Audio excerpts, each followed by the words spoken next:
Salut tout le monde, aujourd'hui je vous retrouve pour une nouvelle vidéo. Nous allons parler de Luis Sepulveda, cet auteur qui est mort récemment du Covid-19 et dont la mort m'a vraiment beaucoup attristée parce que je trouvais que c'était un auteur exceptionnel qui passait vraiment de magnifiques messages aux lecteurs. Mais moi je vais vous parler des livres que j'ai lus, qui m'ont fait connaître cet auteur. Il y a un livre dont je ne sais plus du tout le nom, que beaucoup d'entre vous ont lu, et je n'en fais pas du tout partie. Moi, j'ai lu en premier lieu Histoire d'une mouette et du chat qui lui a appris à voler. Donc j'ai déjà fait une vidéo à ce sujet qui a fait beaucoup de vues et j'en suis très fière parce que c'est un livre absolument exceptionnel. On va suivre Zorba qui est un chat et qui du coup va devoir élever une mouette en fait, puisque sa maman est tombée dans le pétrole et du coup elle va en mourir. Et même si le pétrole fait vraiment une infime partie de l'histoire, je trouve que le message passé est extrêmement fort parce que s'il n'y avait pas eu ce pétrole créé par les humains, eh bien cette mouette ne serait jamais décédée et la petite mouette, le bébé mouette, aurait pu grandir avec sa mère très simplement. Voilà. Donc la qualité de Luis Sepulveda, c'est de lancer des messages extrêmement forts et de toujours mettre en avant les animaux, leur bienveillance, leur amitié, toutes les qualités en fait que les animaux possèdent. J'ai également lu toujours de Luis Sepulveda Histoire du chat et de la souris qui devinrent amis. Donc ici c'est deux animaux complètement opposés, je dirais même l'un est une proie, l'autre est le prédateur, et tout simplement ces deux animaux vont devenir amis, vont vieillir ensemble, vont grandir ensemble, évoluer ensemble.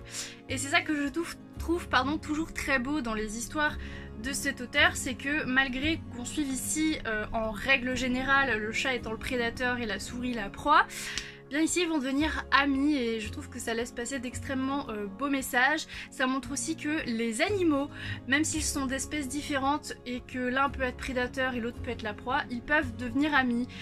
Par exemple, je pense que vous avez tous déjà vu, je sais pas moi, des chats qui kiffent leur vie avec, je sais pas, un lapin par exemple.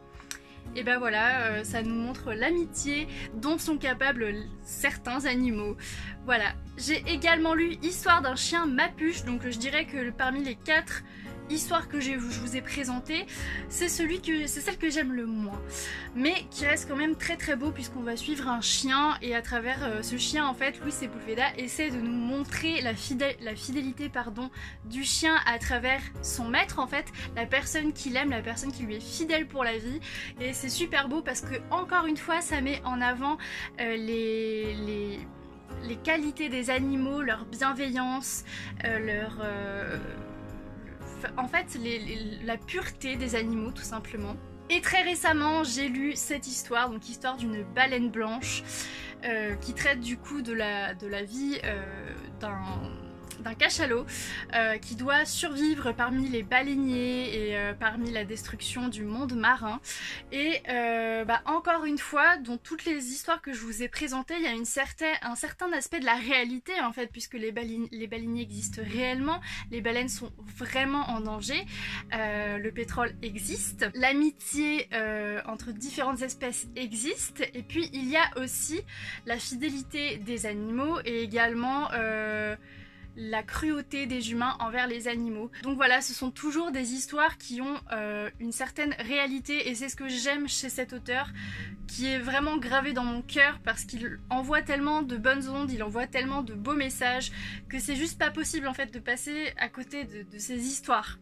Donc voilà, vous l'aurez compris, je conseille ces ouvrages à absolument tout le monde. Voilà, ce sont pour moi davantage des livres tournés vers la jeunesse, mais c'est complètement faisable et lisable pour des adultes puisque le message s'adresse autant aux petits qu'aux grands. Donc voilà, je vous recommande vraiment cet auteur parce que il avait encore de très belles choses à écrire, de très belles choses à nous apprendre et c'est vraiment dommage, enfin voilà, c'est comme ça, mais voilà, c'est un auteur que je regrette beaucoup et du coup j'aimerais vous encourager le plus possible à découvrir cet auteur, les écrits sur les animaux, voilà, parce qu'il y a vraiment beaucoup de bienveillance dans ses écrits, beaucoup de messages purs, de messages réels, donc voilà.